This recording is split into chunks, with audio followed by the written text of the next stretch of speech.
You have time to overcome, to repair these mistakes, to correct these mistakes. You have time. And if you don't have the time and such mistakes are made in your entry test exam, tell me what's the use of, what's any way to come back and to catch those mistakes there. But here you have got time, you got your teachers, you got your revision classes, okay, or you have got your own way technically to handle these mistakes. So I say, please, mistakes are part and parcel. But I tell you one thing there, you just take that you are making the same mistakes or the mistakes are different. And if you are making the same mistakes continuously from the day one of the preparation till today, then this is really a big problem. This problem needs to be checked, needs to be, seen that what actually is the issue, what actually is the problem there. And if the mistakes are different, of course, it's actually the learning and reproductive and constructive over here from your side. So we have to check and analyze and assess ourselves that the way we are going. If some different mistakes are coming in our study, it means we are picking out the holes or the weak areas in our preparation, in our study.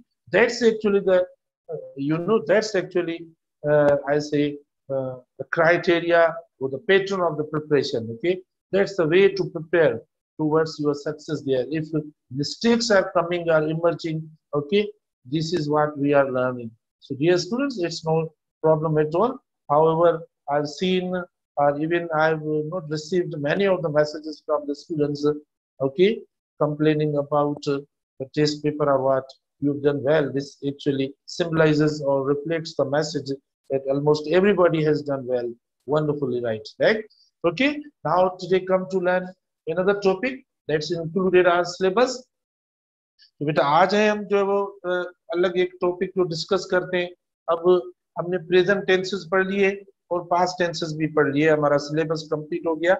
अब हम जो आज अगला topic start करेंगे, नया topic start करेंगे, वो future tenses नहीं है, क्योंकि फ्यूचर टेंस का इतना यूज भी नहीं है और इतना टेस्ट में भी नहीं आता, ठीक है, या एग्जाम पॉइंट ऑफ व्यू से इम्पोर्टेंट नहीं है. वैसे अगर स्पोकन में या अलग हम इस्तेमाल करते हैं बिल्कुल, लेकिन ये नहीं है.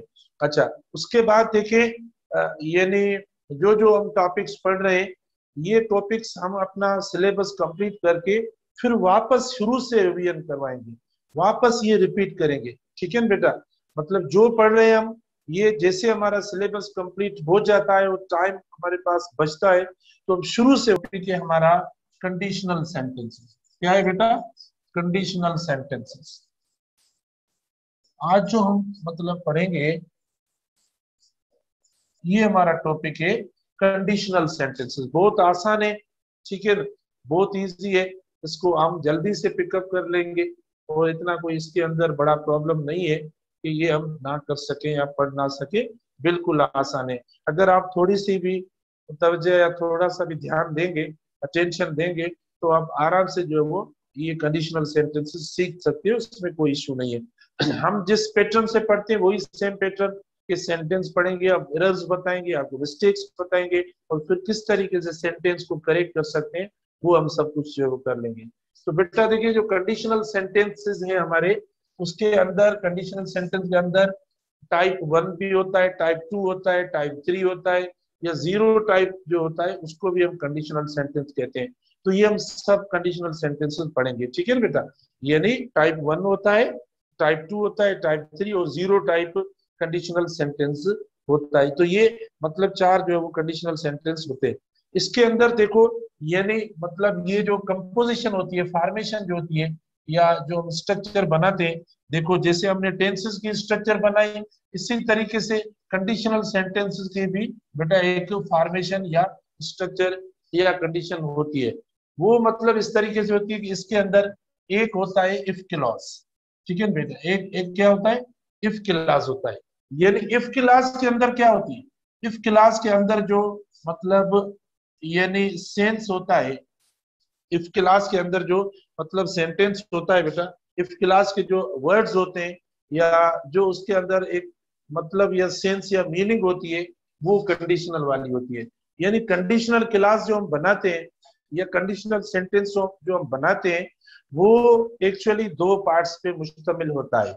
वो सेंटेंस एक्चुअली दो पार्ट्स पे मुश्तमिल होता है। एक जो सेंटेंस का पार्ट होता है उसको हम कहते हैं क्या, यानी इफ क्लॉज कहते हैं। और इफ क्लॉज में क्या होता है, इफ क्लॉज के अंदर कंडीशन होती है। ठीक है, इफ क्लॉज के अंदर कंडीशन दी हुई होती है कि अगर आप ऐसा करेंगे, अगर आप मेहनत करेंगे, ठीक है, अगर आप सो रहे होंगे, अगर आप मायूस होंगे, मतलब ये कंडीशन है कि ऐसा होगा, तो मतलब उसका नतीजा या रिजल्ट क्या।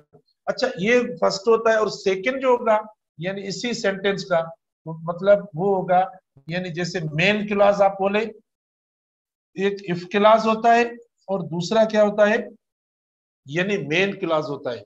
बेटा मेन क्लॉज के अंदर क्या होता है, जैसे इफ क्लॉज के अंदर रिजल्ट होता है, इफ क्लॉज के अंदर जो मतलब होता है, मीनिंग जो होती है वो रिजल्ट की होती है।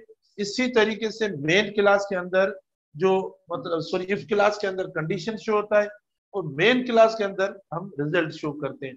तो दोनों सेंटेंस के अंदर जो मतलब जो मीनिंग होती है वो इस तरीके से होती है। यानी इफ क्लास और मेन क्लास के ऊपर कंडीशनल सेंटेंस का सेंटेंस बनता है, इसकी फॉर्मेशन होती है। और सेंटेंस के अंदर जो इफ वाला पार्ट होता है, सेंटेंस का जो इफ वाला पार्ट होता है वो कंडीशन पे डिपेंड करता है। उसके अंदर जो मीनिंग और मतलब दी होती है जुमले की वो यानी कंडीशन को शो करता है। और जो सेकंड पार्ट है सेंटेंस का जिसको मेन क्लास कहते हैं वो कंडीशन की रिजल्ट बताता है कि अगर ऐसी कंडीशन होती है, ठीक है, यानी इफ के अंदर ऐसी कंडीशन होगी तो उसका नतीजा उसकी रिजल्ट इस तरीके से हो सकती है। ठीक है ना बेटा। तो ये जो मतलब हम सेंटेंस बनाएंगे ये आपके यानी टाइप 1 का भी हो सकता है, टाइप 2 का भी हो सकता है, टाइप 3 का भी हो सकता है।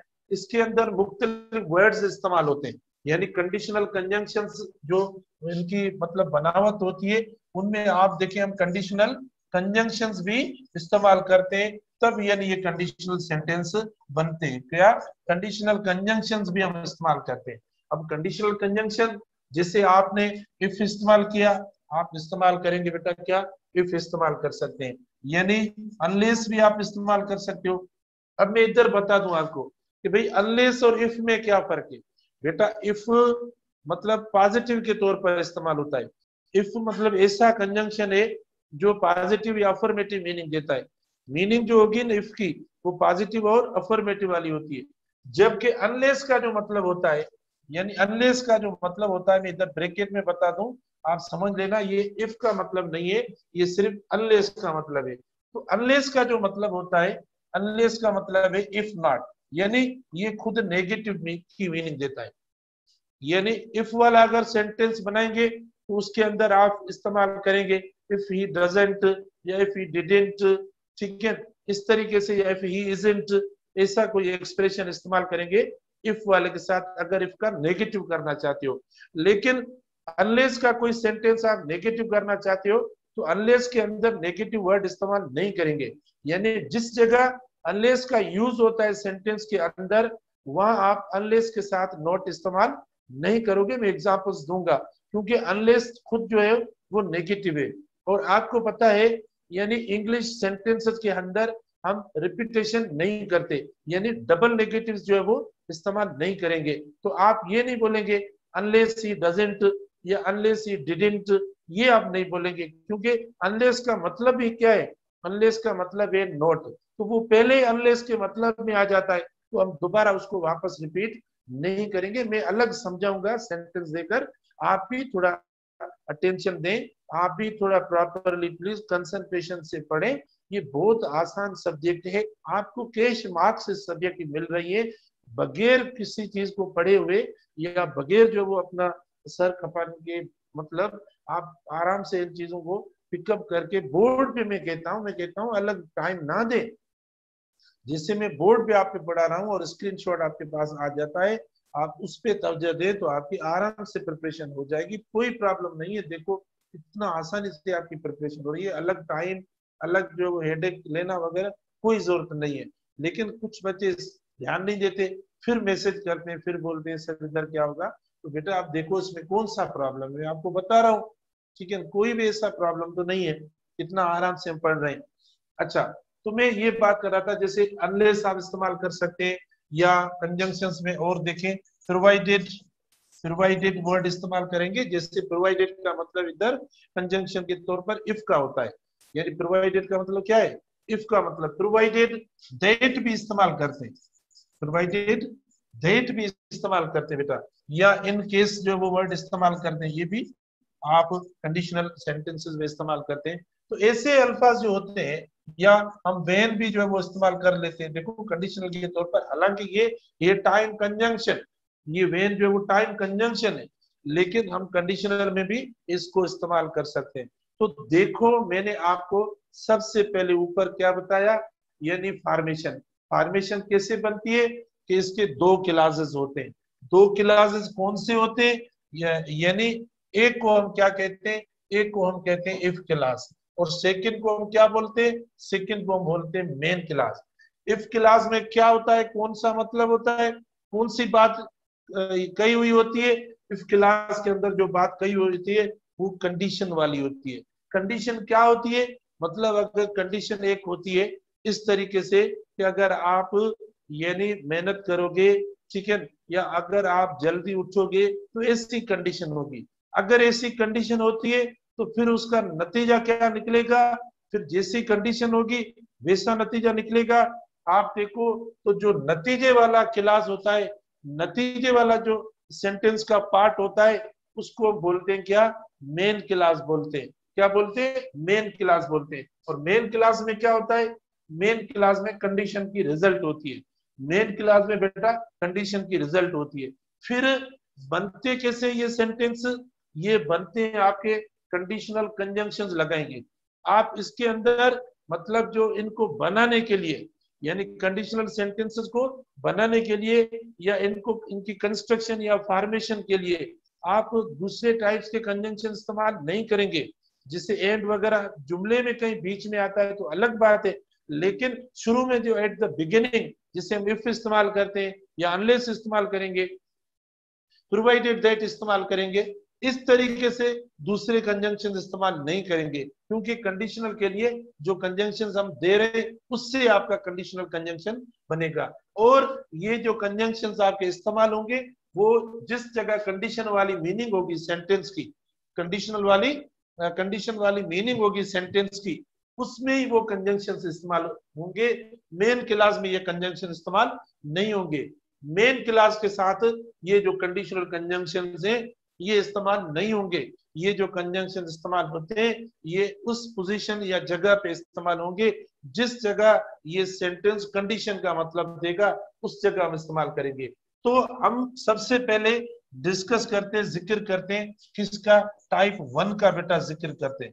जैसे मैंने आपको बताया कि मुख्तलिफ हम इंशाल्लाह गहराई से पढ़ेंगे, इनको थारोली पढ़ेंगे और कोशिश करेंगे कि कौन सी मिस्टेक्स और एरर्स हमसे होती हैं, और इनमें तो इंशाल्लाह उन सबको हम ओवरकम करेंगे। बेटा सबसे पहले देखो यानी टाइप 1 कंडीशनल कंजंक्शन। अब टाइप 1 की जो फॉर्मेशन है ये तो मैंने आपको जनरल बता दी, इधर जो हमने पढ़ा है ये तो जनरल है, लेकिन टाइप 1 के अंदर आप देखो इसकी स्ट्रक्चर इस तरीके से हो सकती है। आप सब्जेक्ट इस्तेमाल करें टाइप 1 में, सॉरी आप मतलब सब्जेक्ट से पहले देखो, सब्जेक्ट से पहले क्या, यानी देखो ये मुझसे भी गलती हो गई, मैंने लिखा था मुझसे गलती हुई कि मैंने डायरेक्ट सब्जेक्ट लिख लिया और मैंने अपनी गलती को इरेज कर लिया, रेक्टिफाई करके अब दोबारा लिखना। अगर इस तरीके से आपसे भी कोई गलती टेस्ट में होती है तो इसका मतलब कि वो गलती आप खत्म करेंगे। अगर आप गलती नहीं करेंगे तो जाहिर है जिस जगह भी आप कोई काम करेंगे, परफॉर्म करेंगे, तो वहां गलतियां हो जाएंगी। तो टेस्ट का मतलब यही होता है कि उस जो गलतियां उस जगह पर हम करें उनसे पहले हम गलतियां कर लें, कि इतनी बार कर लें, इतनी गलतियां कर लें, इतनी कर लें, इतनी कर लें, कोई हमारी गलती बचे भी ना, बस ये टेस्ट का मतलब होता है। पहले इतनी गलतियां कर रहे हैं कि जब टेस्ट जाके दें तब कोई गलती बचे भी ना, तो इससे पहले भले हम गलतियां करें। ये होता है टेस्ट का मकसद, ये असेसमेंट होती है, ये इवेल्युएशन होती है इंसान की। इसीलिए अगर कोई गलतियां हो रही हैं तो इसका मतलब ये नहीं है कि बस अब हम नाकाम हो चुके हैं, अब हम फेल हो चुके हैं, ठीक है, ऐसा बिल्कुल नहीं होता। हर वक्त हम समझते कि हम फेल है, नाकाम है, ऐसा नहीं होता बेटा। अच्छा, तो आप देखें टाइप 1 की मैं बात कर रहा था, तो देखो आप कंडीशनल कंजंक्शन लिखे या इफ लिखे, आपकी मर्जी है, आपकी मर्जी, आप इफ इस्तेमाल करें या कंडीशनल कंजंक्शन लिखें। ठीक है, मैंने तो इफ लिख लिया है, इफ क्लास है, आप ये लिखा आपने, फिर आपने क्या लिखा, सब्जेक्ट लिखा, और सब्जेक्ट के बाद मेरी बात सुनो, एक जो टाइप 1 कंडीशनल कंजंक्शन होता है उसके अंदर हम यानी क्या इस्तेमाल करते हैं, प्रेजेंट टेंसेस इस्तेमाल करते हैं। यानी जिस जगह सेंटेंस का इफ वाला एरिया होता है, इफ वाला जो पार्ट होता है, उस जगह हम क्या इस्तेमाल करते हैं, प्रेजेंट टेंसेस की बात कर रहा हूं। प्रेजेंट टेंस तो इस्तेमाल होता है, प्रेजेंट टेंसेस यानी आप प्रेजेंट सिंपल टेंस इस्तेमाल करें, प्रेजेंट कंटिन्यूस भी कर सकते हो, प्रेजेंट परफेक्ट भी कर सकते हो, प्रेजेंट परफेक्ट कंटिन्यूस टेंस भी इस्तेमाल कर सकते हो। चारों टेंसेस आप प्रेजेंट के इस्तेमाल कर सकते हो। यानी इफ वाला जो क्लास होता है, इफ वाले क्लास से मुराद यानी ये जो कंडीशनल कंजंक्शन, इफ इस्तेमाल हो सकता है, अनलेस इस्तेमाल हो सकता है, प्रोवाइडेड दैट इस्तेमाल हो सकता है, इन केस इस्तेमाल हो सकता है, व्हेन इस्तेमाल हो सकता है, आप ऐसे इस्तेमाल कर सकते हैं। तो आप यानी प्लस क्या बेटा, आप प्रेजेंट टेंसेस में लिख रहा हूं, यानी प्रेजेंट टेंसेस मतलब आप चारों टेंसेस इस्तेमाल कर सकते हो। ये देखो आपका इफ वाला हुआ सेंटेंस, या ये आपका कंडीशनल कंजंक्शन वाला सेंटेंस हुआ। इफ लिखो या कंडीशनल कंजंक्शन, ये हुआ कंडीशनल सेंटेंस, ये हुआ आपका कंडीशनल पार्ट। इसमें दिया हुआ है क्या, इसमें कंडीशन दी हुई है, इसमें कंडीशन दी हुई है। हम आते हैं आपको बताते हैं कि किस तरीके से कंडीशन दी हुई है।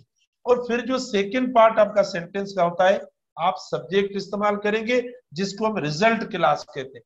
क्या कहते हैं, रिजल्ट क्लास कहते हैं। ठीक है, अच्छा इसके अंदर आप फ्यूचर इस्तेमाल करेंगे। क्या इस्तेमाल करेंगे बेटा, आप फ्यूचर टेंस इस्तेमाल करेंगे। अब फ्यूचर टेंस के लिए आप विल इस्तेमाल करें, या तो आप बोले मैं फ्यूचर टेंस खाली लिख लो, या तो आप ये मॉडल वर्ब्स फ्यूचर वाले वो इस्तेमाल कर लो।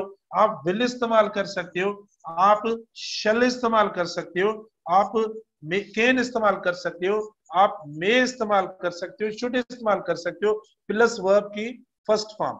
ठीक है, ये आपने देखो इसकी फॉर्मेशन दे दी किसकी, कंडीशनल टाइप 1 की। तो आप देखें ऊपर जो है बेटा, जैसे इसको आप कहेंगे तो ये आपका कंडीशन वाला पार्ट हुआ, इसीलिए हमने ऊपर देखो कंडीशन लिख लिया है। अच्छा, कामा देकर, कामा देंगे बेटा, पंक्चुएशन मार्क में ये सवाल आ सकता है, गौर से देखें। जिस जिस जगह यानी पंक्चुएशन मार्क्स रिक्वायर्ड होती है ना, उस जगह हमें वो पंक्चुएशन मार्क लगानी पड़ेगी। ठीक है, तो देखो अगर ये सेंटेंस रिप्लेस भी हो सकता है, प्लीज आप सुनते जाए। आप देखो अगर हमारा कंडीशनल कंजंक्शन इधर इस्तेमाल होता है, तो सेंटेंस के बीच में इधर देखो कुछ भी नहीं है, तो दोनों सेंटेंस को ज्वाइन करने के लिए हम कामा इस्तेमाल करते हैं। कामा का एक मतलब होता है, या पंक्चुएशन मार्क्स जो होती है वो भी अल्फाजों की तरह ये डिस्कोर्स मार्क्स होती है, ये यानी ज्वाइनिंग मतलब वर्ड्स के तौर पर इस्तेमाल होती है। तो अगर इधर कंजंक्शन नहीं है तो आप कामा इस्तेमाल करके दोनों सेंटेंस को इस तरीके से कनेक्ट करेंगे। अगर ये इफ इधर आ जाता है, मतलब ये पूरा सेंटेंस हम इधर लिखेंगे और ये सेंटेंस इधर लिखेंगे, ये आप रिप्लेसमेंट भी कर सकते हो। देखो ये रिप्लेसमेंट भी आप कर सकते हो। ये वाला जो पार्ट है लास्ट वाला, इसको आप इधर इस्तेमाल करें और इस पार्ट को आप इधर इस्तेमाल करें, तो ये भी सही है, इसमें भी कोई गलती नहीं है। लेकिन इसमें फर्क क्या होगा, फर्क ये होगा कि इधर इफ आ जाएगा तो फिर आप पंक्चुएशन मार्क इस्तेमाल नहीं करेंगे।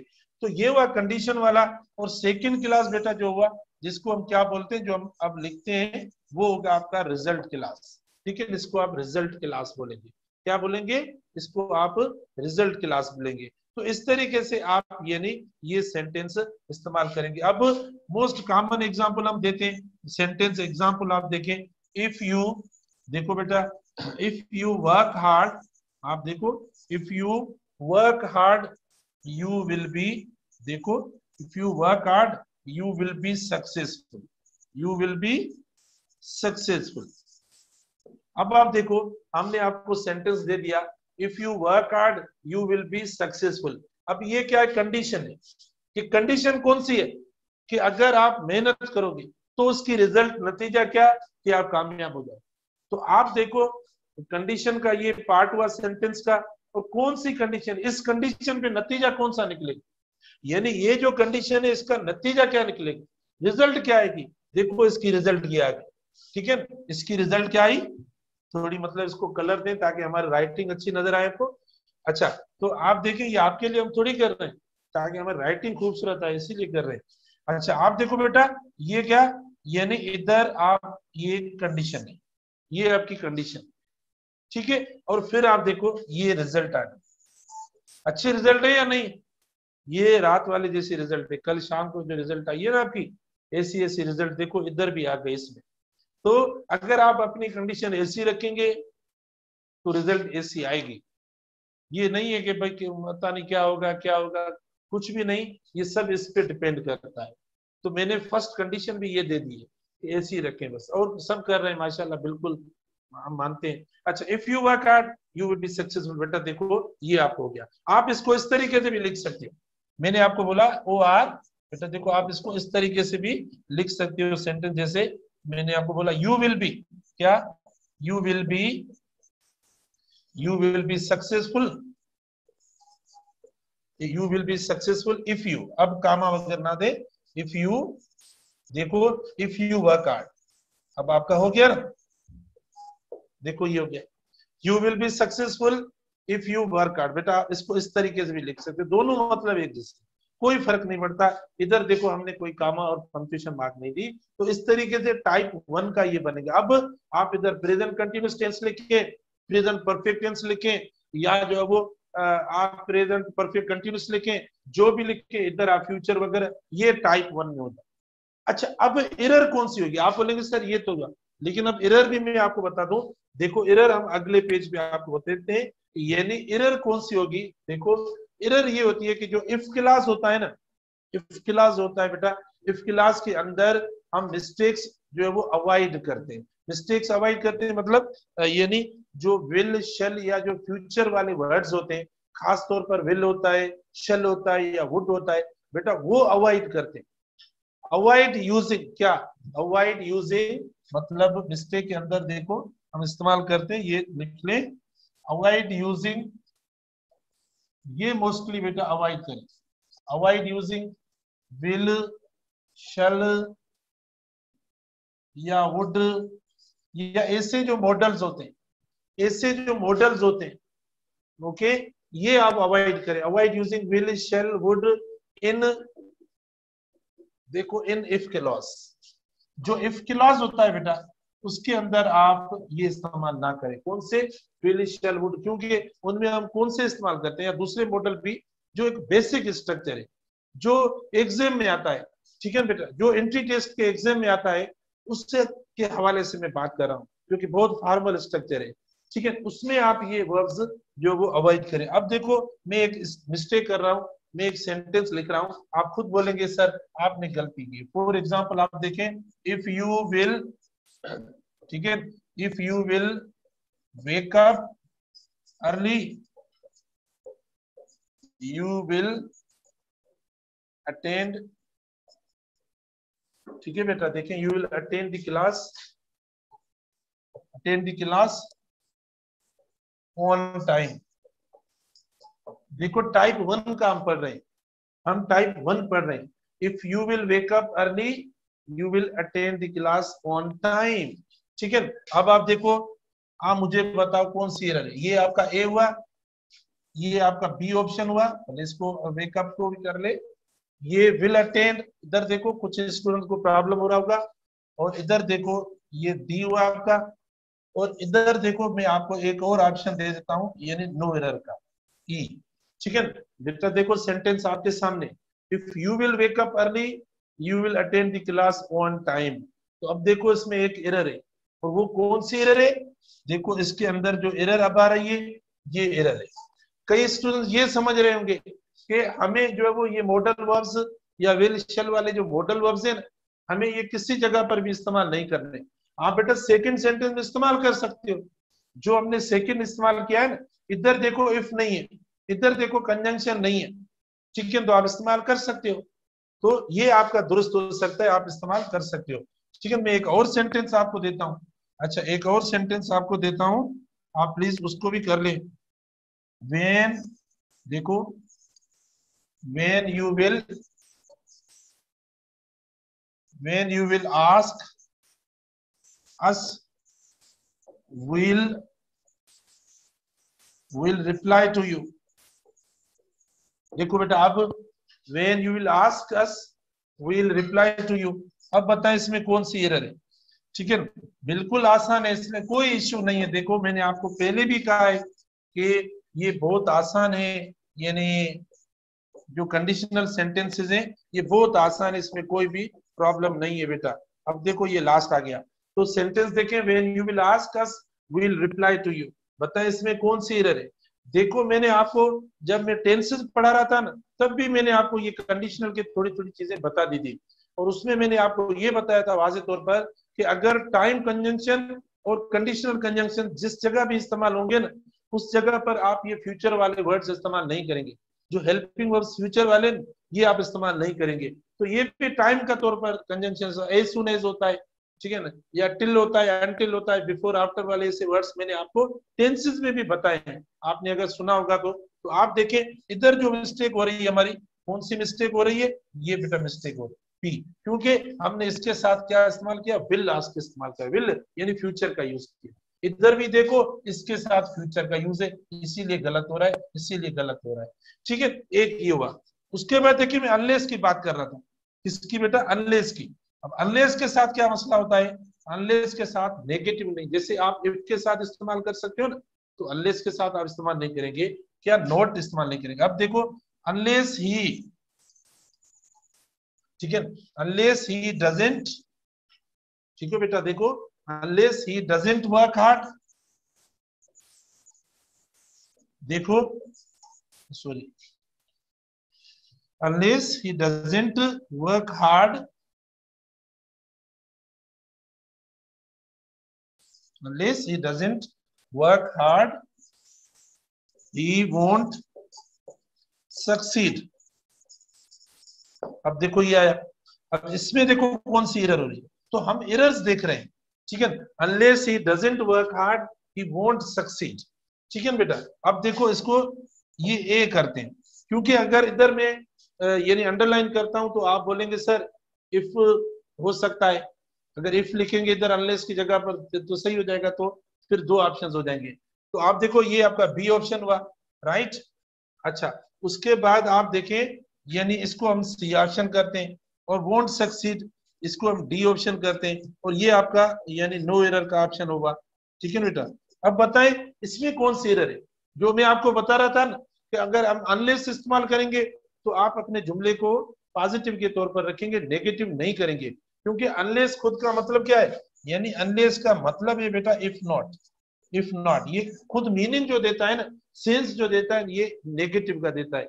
जब ये नेगेटिव का सेंस देता है तो आप देखें हमें डबल नेगेटिव हम करेंगे तो हमारा गलत हो जाएगा, डबल नेगेटिव करेंगे तो क्या हो जाएगा, यानी वो गलत हो जाएगा। तो इधर आप देखो बी में आपकी एरर हो रही है, यानी अनलेस ही डजंट या does not work hard he won't succeed, तो ये गलत हो जाएगा। करेक्ट कैसे होगा बेटा, करेक्ट देखो इसको हम करेक्ट भी कर लेते हैं, ठीक है।